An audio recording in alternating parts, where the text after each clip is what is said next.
This meeting is being recorded. All right, we're on.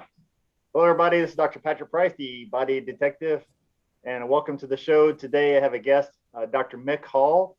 Mick Hall's been in the natural business for many years, and I'm not even going to try to introduce this man. I'm going to let him introduce himself and tell you a little bit about who he is. And so you understand that he knows health quite well. And so, Dr. Mick Hall, welcome to the show, and tell everybody, who is Dr. Mick Hall? Oh, heck, that's an easy question, but a very difficult, long answer. Mm-hmm. Let me see. Well, first of all, I've been studying all this stuff just shy of 50 years. And, well, basically what I've been trying to do, instead of being educated by institutions, I found that public school taught me that teachers couldn't teach me anything, so I had to go out and learn it on my own. So that's what I've been doing, is self-learning to figure out all these things, what's going on in the body and what we can do to correct it. And that search led me to understanding the innate wisdom in the body and how to listen to that, to be guided to put together a program that would work for everybody to, well, what I've recently discovered that objective is to learn how to maintain the body instead of using it, abusing it, and then fixing it. And so that's what probably the best solution that I have to offer is an understanding of how to properly maintain the body so that it doesn't have to break down and develop disease. So let me ask you a question. This is one question I'd love to ask anybody, especially if they've been around the block like you and been in the business so long. How did you get involved in the health and healing alternative community? Well, I was starting to study back in, I was studying with a naturopath back in about 1975, and just out of my own curiosity and wanting to learn more. And my sister started developing a problem where her heart would stop pumping blood and it would just quiver. And so she had been to every medical doctor in the Northwest of the United States. And I was trying to get her to come down to see this naturopath that I was studying with in Idaho Falls. And she says, well, no, it's okay. I'm going to Mayo Brothers and they'll figure it out for sure. And she was quite confident and kind of brushed me off like, I don't want to listen to your witch doctor if I can go and find a real doctor that'll tell me what's going on. And so she went to Mayo Brothers for 2 weeks. And at the end of the 2 weeks, they told her, well, we can't figure out what in the heck's wrong with your heart, but here's some heart medicine because it doesn't pump, it quivers every once in a while. In other words, they couldn't tell her a thing. When she came back, then she was much easier to talk with because she wasn't so confident that she had it under control. And so I got her to come down to see the naturopath, and he did iridology. So within 5 minutes, he explained everything that was going on, why her heart was responding that way, let her know that her transverse colon was loaded up with garbage and her left lung. And when she would eat a meal and bend over or turn just right, it caused pressure on her heart, and her heart would just quiver instead of pumping blood, and she'd pass out. So I figured if this guy can figure out in 5 minutes what all the best doctors in the Northwest and Mayo Brothers couldn't figure out in 9 months, I needed to learn more about what this guy knew. And also Dr. Hall is also a book author, and In Illness, was that your first book, In Illness Now? I know you write articles and publications, but sure. What strikes me so well in his first book, guys, is In Illness Now. If you've not gotten this book as well, it basically tells a story how he rescued his brother as well. His brother was dying. He was a boxer, right? Right. And you took him home and did the feeding yourself. He's running into high fevers from his brain swelling, and you basically saved his life, right? Yeah, he's paralyzed from the neck down, and he had died for what they figured was longer than he could ever recover from. And they gave him 48 hours to live. So we figured we had to do something. So we started working with him and then got him away from the hospital so that we could turn him around. And you did. You saved his life. He's still going strong. Right. That was back in 1980.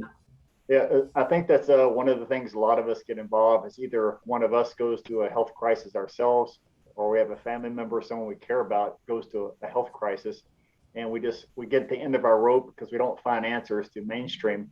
Even other alternative doctors may not be looking so deep. They just look what they're mainly taught in their institutions, and Right. so we look for other answers, and that is how we start diving deeper and deeper down this thing we call the rabbit hole. Right. So let's talk about your first book, Mick. I have it here. Okay. I know you look at it backwards here. Uh, when did you come out with this book? When did this hit the market, Mick? November. November. November last year. And guys, he said something to me very interesting. When you read something, when you read a statement over and over, and you said 6 times, I've only read the book twice, but when I read things and I look at something, old books I pull off the shelves, and you read it several times, it ends up having a different meaning every time. And you definitely acquire new knowledge every time you read even the same thing over and over. And so when I read your book the second time, it's like, we have to have this on the show because this tells the story and you made it in such a simple format. Anybody should be able to get this. So tell me about this book a little bit before we get started in the story, Mick. Well, I named it Human Biorestology, which is the science of restoring the essence of life to the human body. Because when you stop and think about it, that's the basis of all disease and everything in the body, either through becoming more toxic, structural distortions, or just burning all of our energy up in our 20s and 30s and having a dead battery at 45. And so we've got to learn the basic principles of health, and I've laid them out as simply as I could there, so that a person could read that little book, which only takes about 2 hours, maybe 2.5 hours to read the whole book. But like you were pointing out there, the main reason why I encourage everybody to read it a half a dozen times isn't that there is anything in there that is difficult to learn. It's very, very simple, but it helps you to displace the information that we already have in our head that isn't quite correct. Right. So that's what that book is all about, is an understanding of how we have developed all disease and how to actually reverse that. And it came out at such a perfect time because right now, with all the worries of the world, with the virus stuff going on, is a lot of people are becoming sick. And I know in my own office, I know we've talked about this. So many people are having all this blood disorders and neurological disorders, and so we're seeing an increase in disease in people in early ages, 40s, 50s, that should be having strokes and heart attacks at younger ages. So this leads me to my first question. Like in your book, let's hear in your own words, Mick, how you look at it, or Dr. Hall, sorry, is what creates disease? I know you mentioned two things, but tell the audience here how you view it after all your years and all your experience. And you're great at saying the most basic form, what creates disease? Well, in a nutshell, poop creates all disease, but most people don't understand what poop is actually made of. It's not quite as simple as we think. It's not just residue of food. It includes the chemicals, metals, dead tissue cells. Then, of course, the largest volume is unusable food residue, and then mucus, acid waste, oxidized arterial plaque, radiation, and then one other item that most people don't really think about, and that is the bio-unavailability of calcium, and that's Right. your arthritis, calcified breast, bone spurs, uh, calcifications everywhere, gallstones, kidney stones, all of that. Mhm. Those That's a principle of the body where any area in the body where the body gets stressed, it will pull calcium from the food and from the bones to sedate that area. And in time, after so many years of being sedated and the problem doesn't properly get addressed or solved, then the calcium will crystallize and become a second layer of irritation, such as in the case of arthritis. Yeah. So, guys, in case you missed But that, it's like making, go ahead, Mick. Go ahead, Dr. Hall. I wanted to well, say it's kind of like, your poop theory. I want to say help everybody understand when he says poop, P-O-O-P, it's already on particles of offensive pollutants. So he's mentioned to you guys a whole list from toxic chemicals to down to your own cells when they're dying. And so that list he's mentioned, for those of you who don't know, is basically all the waste that's in the body. And just he calls it poop, as gives it a short little phrase for you guys. Okay, sorry, Dr. Hall, keep going. Okay. I like it. Just like baking a cake has certain ingredients. And if you don't have the flour, eggs, milk, all those ingredients, if you don't have the ingredients, you'll never have a cake. Well, those are the 9 ingredients for disease. If you don't have those 9 ingredients, how in the world are you going to create a disease? And you can't get it any simpler than that. We just have to figure out how to get those 9 ingredients completely out of the body. Okay, so now I want to back up a little bit and says now you talked about energy and this the ways we lose energy. So there's 4 things in your book that how we lose energy, because basically people don't always seek out health, at least seek out getting someone to do in the natural world unless they find they're losing some things. And one of those definitely is energy. So if you don't mind discussing about the ways we lose energy. Okay, well, first of all, we don't realize that at the same time as we're in our 30s and 40s wasting so much energy, believing that we have a battery that will never go dead. Because back then, if you stayed up 24 hours a day partying and playing and working and whatever, all you need is a full night's sleep and the battery's charged to the top again. But we don't realize that at the same time as we're wasting all that energy, we're also accumulating those ingredients of disease. The gallbladder is filling up with oxidized arterial plaque in backing the liver up, causing the liver to not be able to keep the blood so clean. And all these developments are already taking place by the time we're 20 years of age. But by the time we get 40, wasting all that energy and accumulating the 9 ingredients that make up disease, all of a sudden, when the battery goes down at 45, it never recovers. And that's where we've been for decades. Like the average person, 50, 60, 70 years of age, they've been in survival mode for decades and not realizing that there's a way that that energy can be restored, that battery can be charged again. But we've got to kind of look at it kind of like we would money. Here we are at, let's say, a 60-year-old. They've been in survival mode for 20 years. The battery has been dead, and it just never gets charged above maybe 10%. Okay, first of all, what we need to do is realize we need to start a savings account, because we've been accustomed to using every bit of the energy that we had and wondering why the body doesn't heal like it did when we were kids. Right. Well, the difference is the volume of energy. When we were 10 years old, a cut would heal basically in 1, maybe 2 days. At 60, that same cut will take a week. Right. And the difference is energy levels within the body, and of course, hormone levels, because our glands are all exhausted. So we got to kind of look at all of these things. But the main thing is the number one cause for the drain of energy after 45 is the volume of waste material. And that's what they call the natural aging process. Because when you stop to think about it, we get a brand new body every 11 months. All the soft tissue of the body is replaced brand new. So you have to scratch your head and think, okay, now, why does my body start looking older each decade that goes by? Well, if you analyze very closely the content of the blood, you'd find that every decade that goes by is a larger volume of sewage in the blood. So now that's what you're creating those brand new cells out of.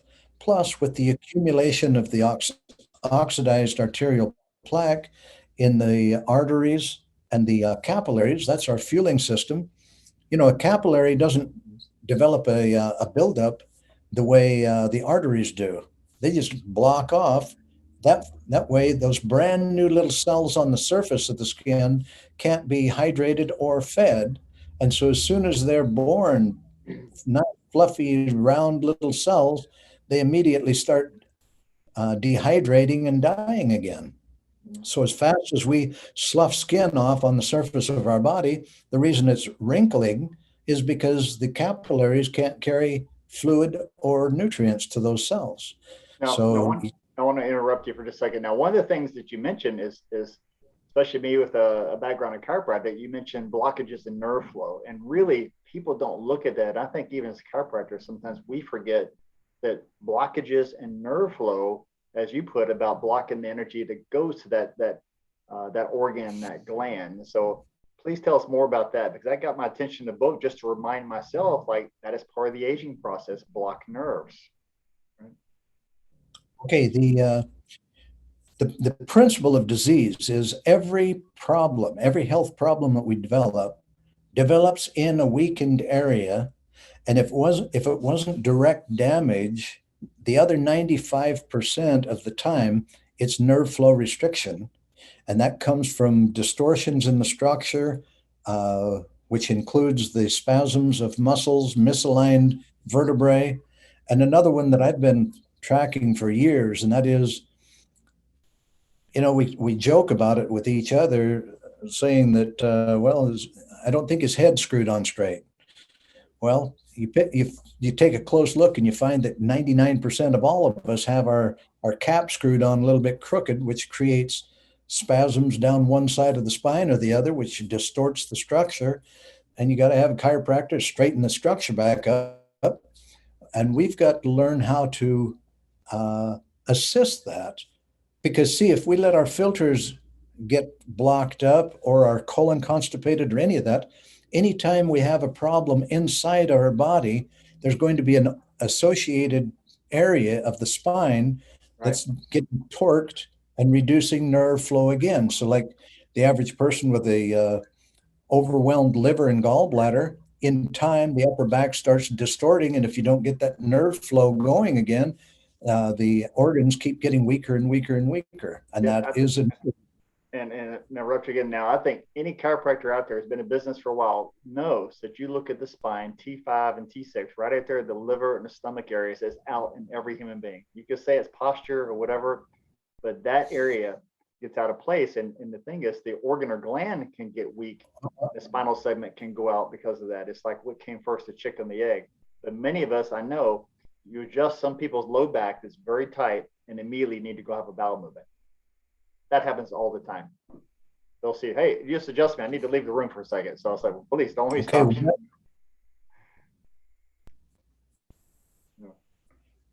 Yeah. I haven't seen any other machine on the planet that you could run for 40,000 miles and never change the filter and not have a problem. It's only the human body that can survive that. Right. And look at that. Some of them are 80,000 miles without ever changing that filter or cleaning it. Now, explain this to the public. And this is one that was told to me that in school, they didn't teach us in chiropractic college, but this is something that's very, very important you say about birth, about how a person is born, when all the nerve problems begin. Because on an intake form, a patient will put no traumas. And I go, really? I said, I watched it when I was on vacation one time in another country.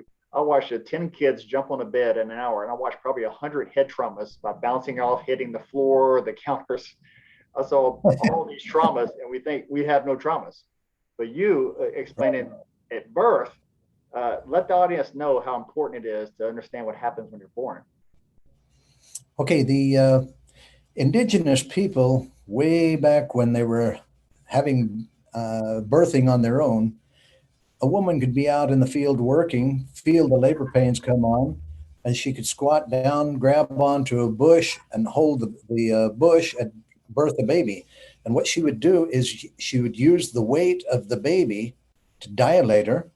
So she probably has about 6 short contractions and the baby's born.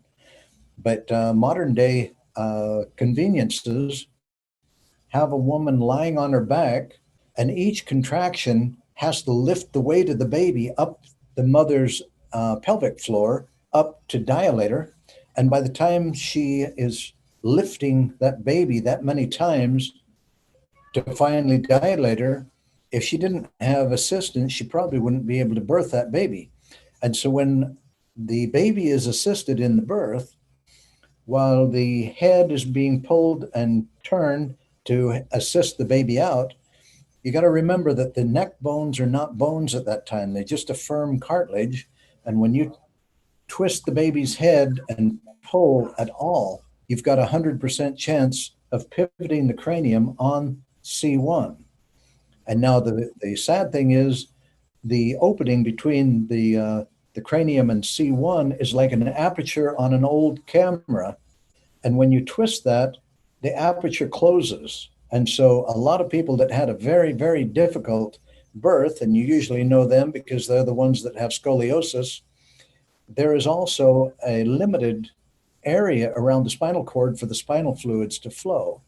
And when you stagnate those fluids in the cranium, of course, then you develop brain tumors and problems within the brain. Right. But if we don't have an assisted birth, sometime in the first year learning to walk, we figure out all kinds of ways. Like you mentioned, kids bouncing on the bed. Well, even before that, look how many times we fall down and hit our heads on coffee tables learning to walk. Well, that's going to compound whatever pivot there was.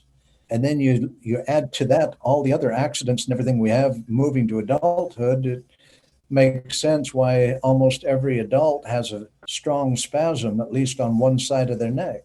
Yeah. I think being from Louisiana, you take those traumas and you double it by 2 or 3, because there's always someone back home. It's like you have your bicycle and there's the ditch where the water flows, and you put your ramp up and going, let's see if I could jump my bicycle over the ditch. And then you get to the point like, yeah, it's not too bad. I wonder if I ride my bicycle off the roof of my house, what would happen? And that's the kind of stuff you think about and you just do. And somehow your body repairs. Me, I fell off. I was climbing a tree, jumped onto the roof, showing everybody how good I was. I was playing Tarzan, and fell on the back of my head. And that's when I first started having migraines as a kid. I was in 3rd grade. Landed off the roof on the back of my head. So I would say Wow. when it comes to traumas, we have a lot more than what we know. We really do. Oh yeah. Oh yes. So let's That's get for into sure. let's get to the 4th part. I like the part now. This could be a whole show in itself when you get to the emotions. But let's hear talk about the emotions as far as one of these energy losses. Well, like you say, we're all in denial about how much trauma we've actually gone through in this lifetime. And we don't even stop and think about the trauma that we have recorded in every cell of our bodies from our parents and grandparents. But I got this clearest by studying the interpretation of hair analysis, when I would see in hair analysis that what controlled the calcium, magnesium, sodium, and potassium, which is referred to as the engine of the body, it's our emotions.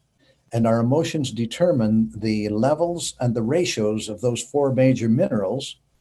And those 4 major minerals control the function of all of our glands and organs. How did you And come so, to that conclusion? How the emotions control the minerals in a way? What gave you that idea or that information? well, that's science. They've through the study of the interpretation of hair analysis, you have the engine, which is controlled by emotions. You have the sugar abuses in the center of the program, and the end ones starting with zinc and selenium, and all of those are deficiencies because we didn't eat enough of the foods that contained those items. So I started seeing the 3 major patterns there and needing to caution people of the destruction of sugar abuse and the deficiency of chromium, how that robs the body of chromium, and then the need for these other minerals. But then I started realizing, why manipulate the 4 major minerals when it's our emotions that determine that? The very simplest one to look at is how our emotions control our calcium. From the chart, it doesn't mean that you're consuming too much calcium. It means that something is stressing you out of your far out of your comfort zone, because what your body does is it uses calcium as a sedative to sedate you from all stress. And that's the reason why the calcium goes up. The magnesium goes up because your body is pushing it out of the body. Right. And then the sodium and potassium, unfortunately, drop low as we exhaust our thyroid and adrenal system. You talked about this in your first book, how you create the emotional chemistry, the neurochemistry by your thoughts. So you create the happy hormones, you create the negative hormones, goes to adrenal stress, your survival hormones, they rule the day. And so you talked about how neurochemistry is created by your thoughts and feelings. And I agree with that 110%, by the way. Now, if a person were able to conquer their fear, master the fears, well, basically, you master life when you master your fears. But if you can master your fears and hold yourself in a state of joy, the minerals would balance, and then all of your glands could finally function normally. It's our emotions that distort and exhaust our glandular system. Right. We think our body just ages, like you say, naturally, but if you look at your poop word, okay, you look at all these things. I mean, even your own cells, just your body getting rid of your trillions of cells that are dying off and just having to dispose of those. If your liver and gallbladder system's not working properly, you're not getting rid of that even successfully. So let's go into the next phase of that, because I think a lot of people would like to know if you're medically trained, you know about oxidized plaque. A lot of people don't understand that and how that builds in the gallbladder.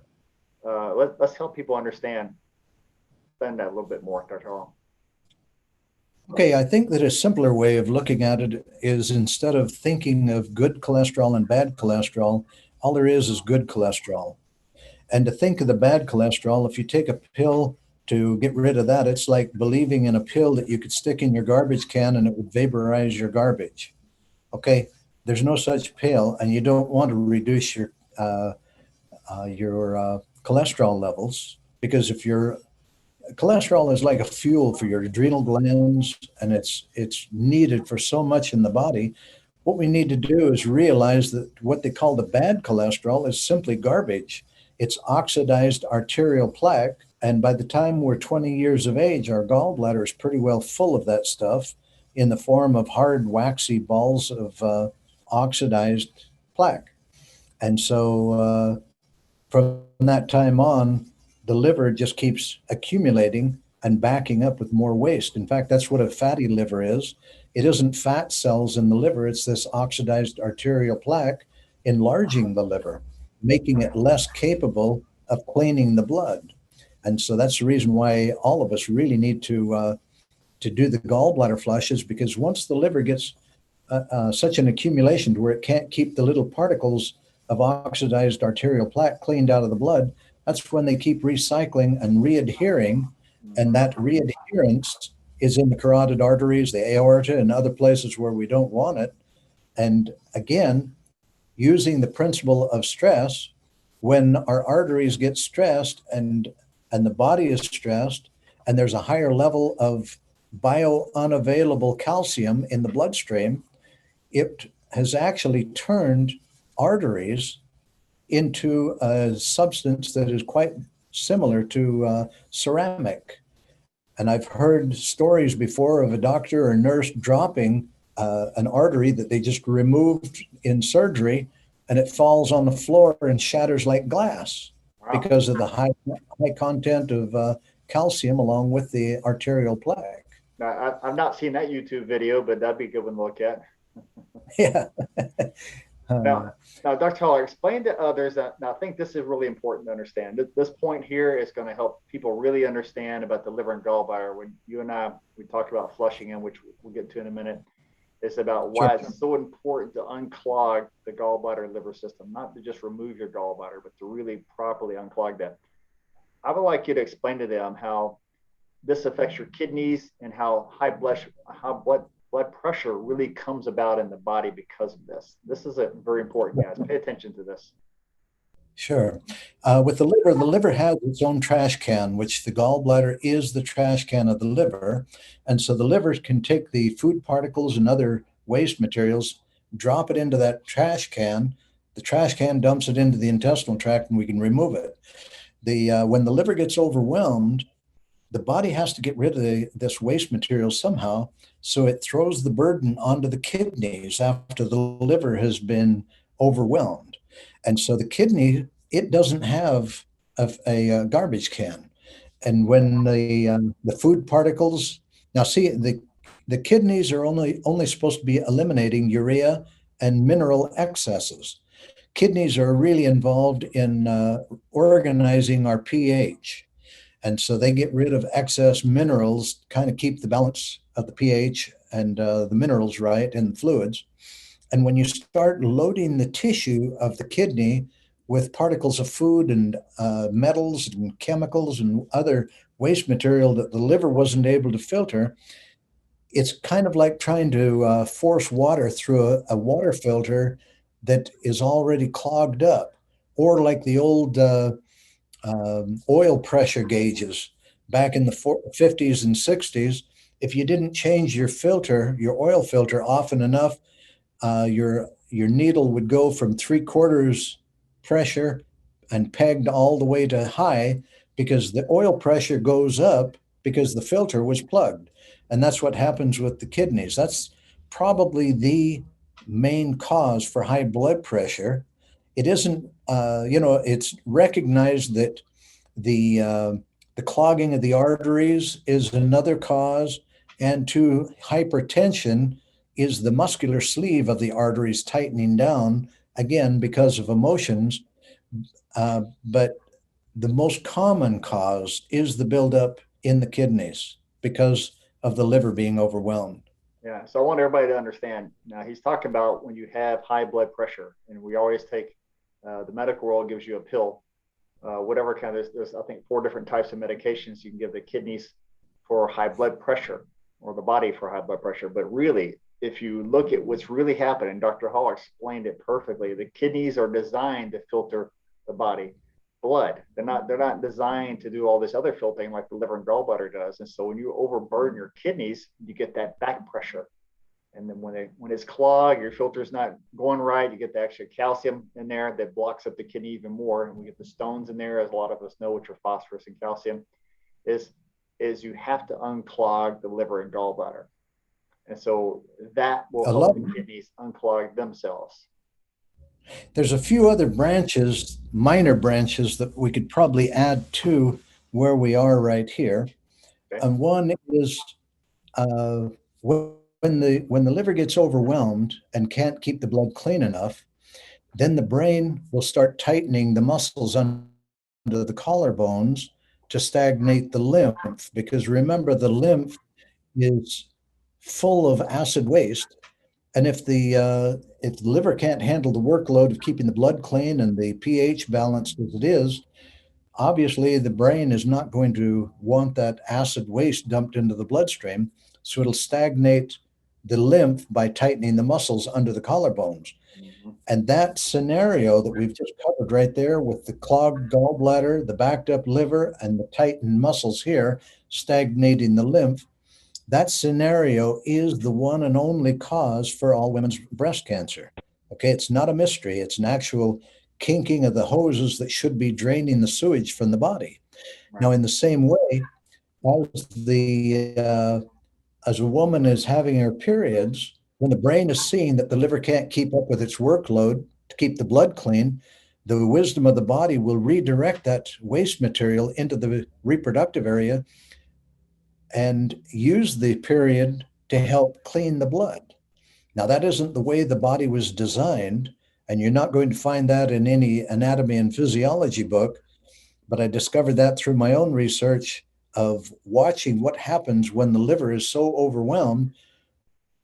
In one of the evaluations that I had always used to help me understand the chemistry of the body, I would see an overwhelmed liver in a young woman, and parallel to that, I would see a congestion pattern developing in the reproductive area. And so I saw from that the body was, out of desperation, using those periods to help clean the blood. But then when you think about that, that would be the cause of all fibroids, cysts, and all female reproductive problems. Is, first of all, The nerve flow restriction from the lumbar area, which, as you said, as a chiropractor, you see happening all the time. It's probably the most common area where the nerve flow is being restricted. It is that lower back is the direct and immediate cause for all male prostate problems. But you look at the problems like the fibroids and all the developments there and prostate problems. The primary is the nerve flow restriction. The secondary is the overwhelmed liver.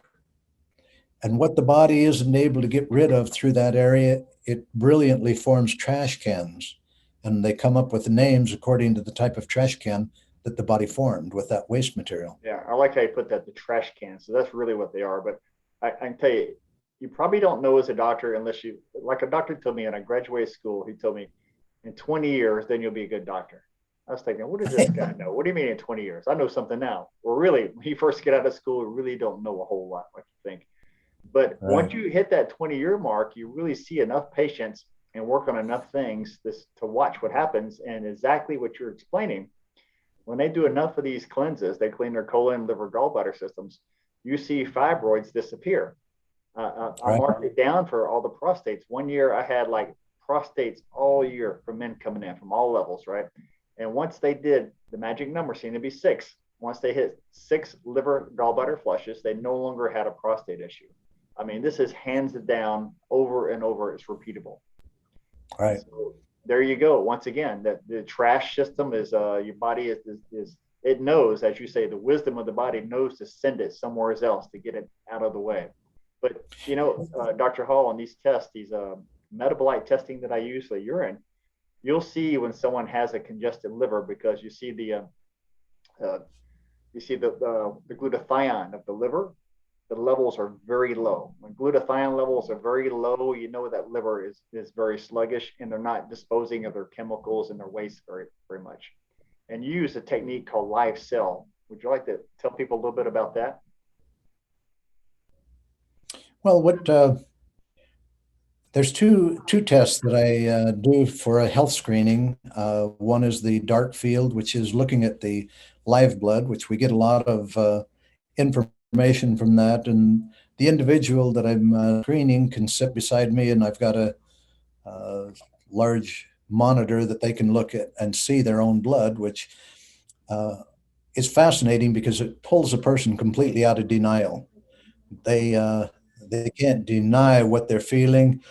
And when I'm explaining the patterns and what that has to do with their body, there's no way in the world that they can deny it because they're looking at the same patterns with their own eyes.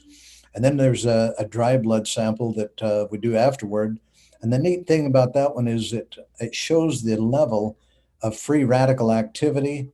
It shows the liver stress. Like I often see when a person has been exposed to a lot of pesticides, there'll be a stress level in both the live blood and the dry blood. They show very clearly when the liver is overwhelmed. And it's like all of us. We all have a colon. We all have a liver. All these parts. But what we got to realize is that once we hit adulthood, we all have a potato in the exhaust pipe. We have dirty filters, and we have wires shorting out. And we got to look at the logic of the body, just like we would our car, and not think that there's all these mysteries. There's no mysteries in the body. We just have to, we're intuitively guided in what's really going on. And so we listen to that and just use common sense to figure out, okay, I know that my colon isn't evacuating completely. Why would that be so? And that's the little piece of information that you and I share with them. It's because of what's going on in your lumbar area. It's cutting off the nerve flow to the colon, stricturing the colon. And then we can clear the lie now out of all men's heads because, of course, it's commonly heard that if a man lives long enough, he's going to develop prostate problems. And that's totally untrue. You get the tension out of the lower back by getting it chiropractically corrected, and then do a rowing type exercise twice every day and retone those back muscles. That's what I call sitting disease. Most people are guilty of sitting disease, and it weakens the lower back, and that's what congests it, causes it to tighten up and cut the nerve flow off. And by doing rowing exercises, they can retone those muscles to open up that nerve flow again.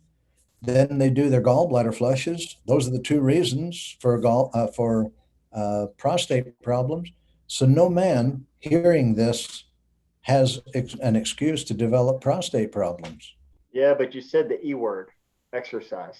Okay, you said the ugly word, because some people are very. I mean, I find it very strange that some people, all the way made it to almost 60 years old of their life and have never once exercised in their life. I find that very bizarre. Even walking from here to the door to their car is an effort, and I don't know That's why we some that's of us feel that's not important to do that, but it is essential to do at least do some walking, some type of exercise. See, that's why God created disease to reward those Get who us off the had couch. a version of exercise. Well, It's a choice. Dr. Hall, you talked about the dark field. Am I saying it right? The dark, because I've heard it called different things: live cell, dark field. Uh, you referred to it always as dark field, right? Yeah.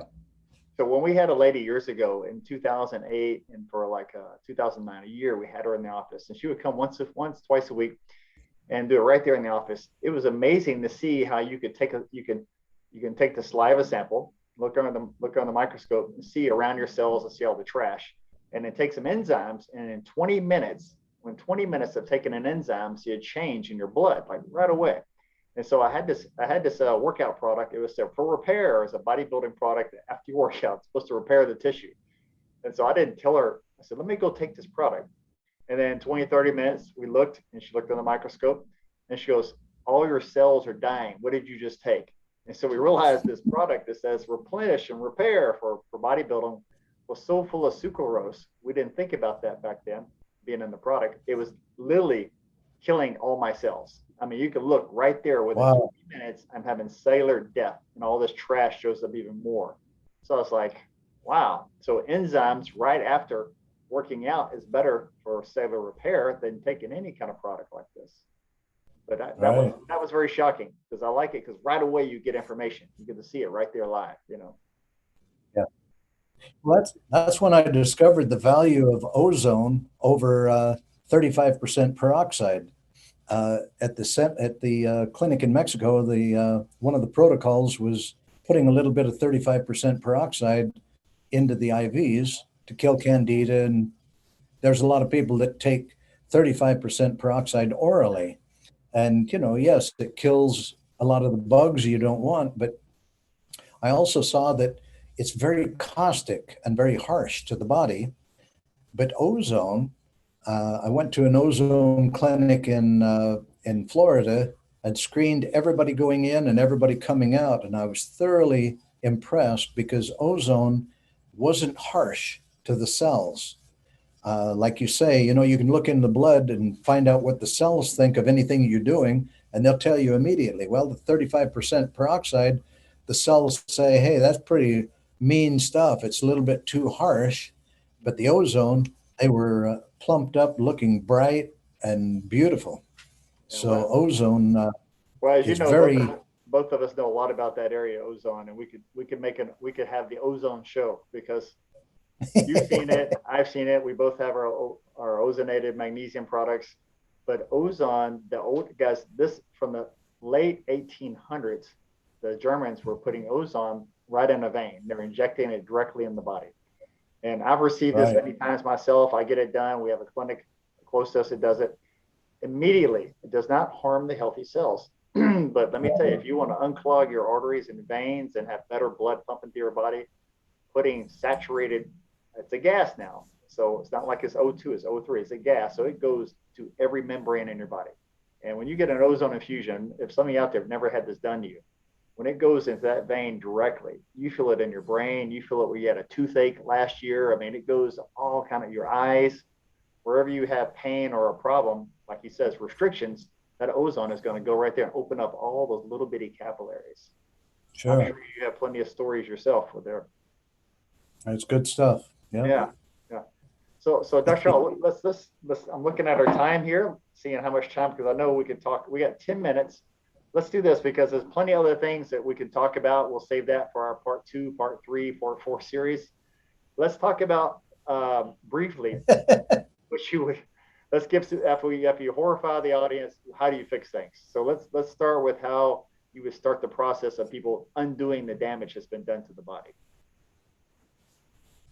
Okay, the highest priority is opening up the sewage system. And the easiest way to think about it is if you were to hire Roto-Rooter to detoxify your body, where would Roto-Rooter start?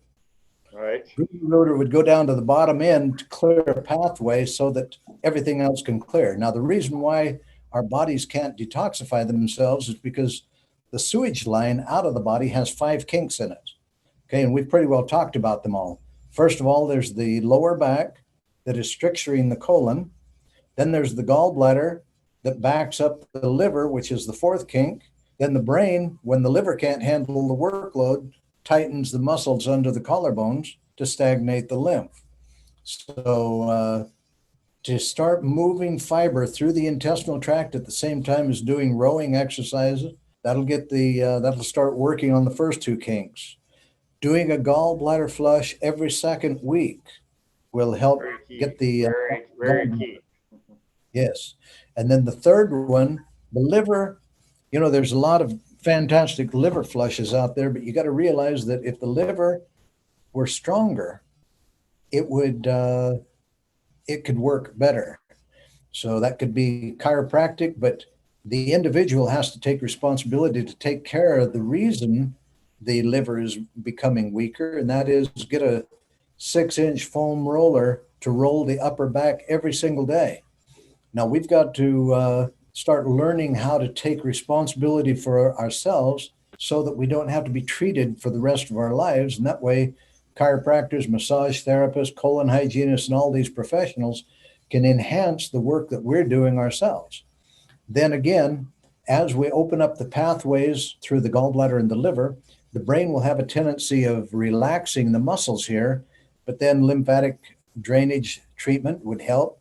But definitely about 15 minutes, 10 or 15 minutes on a little trampoline, at least once a day, would get that lymph moving a lot better. Now, the lymph should move on its own just by regular exercise, movement, and deep breathing.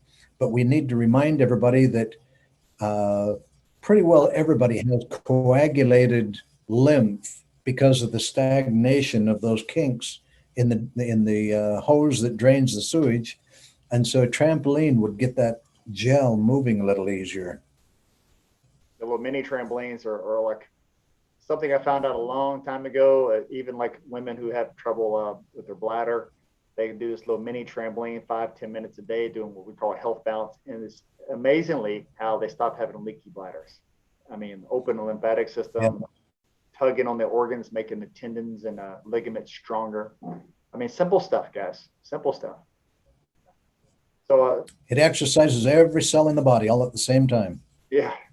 So briefly, what I like about this, what Dr. Hall is telling you guys, is instead of you hearing it from me over and over again, now you're hearing it from somebody else, and he's been doing it much longer than I have in the business, guys. And it doesn't matter how you look at it, that there's no shortcuts. You have to take responsibility for your health.